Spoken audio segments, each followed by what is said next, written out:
Welcome to Central News. I'm Katrina McKinley. OKU Herbs is part of Auntie's Garden, the new wave of sustainable Māori economic development. What is it about OKU Herbs that has vast health benefits? How has it changed the life of founder Scott Smith? Scott joins me now. Scott, thanks for coming on the show today. Thank you. Tell us about your journey of how you trained as an IT person and now you're a herbalist and naturopath. Well, I trained originally in IT in my late teens, worked for a number of years here in New Zealand and then overseas while I was travelling doing my OE.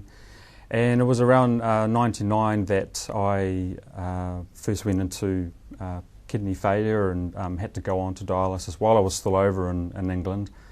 And I came back to New Zealand, took the rest of the year off and really had that opportunity to find myself really and worked out what I was going to do. And when you lose your health at such a young age, I guess you have a different perspective on things. And so I'd always had a real interest in natural medicine, had many times already in my life where it had really helped me a lot. And so I started training as a naturopath in the year 2000 and really the journey's just travelled from there. So your kidney condition has definitely directed your path into OKU Herbs? Yeah, absolutely. I mean, it was a calling for me to train as a naturopath because of my health challenges that I've had.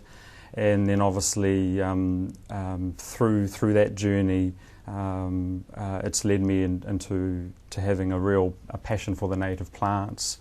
And that has obviously started my journey really with OKU. So when the family moved down to Tauranga about 4.5 years ago from Auckland, I had an opportunity at that point to develop a topical product that was formulated with kawa, and really that single project kind of grew into a much larger project where I developed quite a large number of products utilising 12 to 15 different native plants, and so it became quite a large project. Mm. And what sort of benefits do these products of OKU Herbs have? Well, really wide ranging really. I mean, what we decided to do is, when I said that there was a large product range that we developed, we decided to actually narrow things down a little bit when we first launched onto the market. And so we focused on, there's a tea range, there's a sparkling beverage range, there's other products like there's a cough and cold syrup, there's a winter tonic, but the tea range is kind of the foundation of the range. And that is primarily built around the herb kawa, with some other natives like hoheria in there as well. The kawa I could talk about all day. It's an amazing herb with lots of different benefits, and a plant that's really not being tapped into to its full potential. But just to really maybe just touch on a couple of the key topics of how it works. It's a herb that we use a lot for aiding circulation, as a digestive herb. Traditionally it was used a lot as a blood purifier. We also use it as a general tonic, meaning that using it on an ongoing basis, it's very strengthening and restorative to the body. Just to mention a few of the things that it can be used for. So what benefits are there from balancing the herbs with nutrition?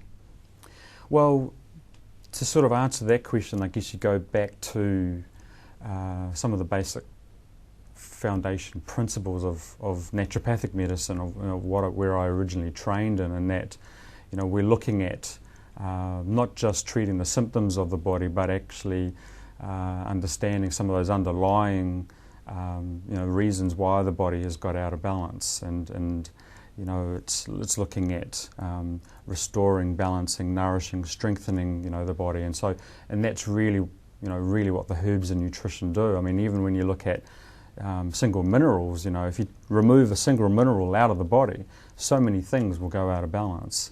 And the herbs are essentially just really densely nutritious food, which have, specific therapeutic, benefits, for the body. So very wide-ranging list of actions that they can have. And with your kidney condition, how did it help you, and what were the doctors saying to you when they saw the results that you were getting from it? Yeah, well, I guess what happened was after the transplant, things hadn't gone very well.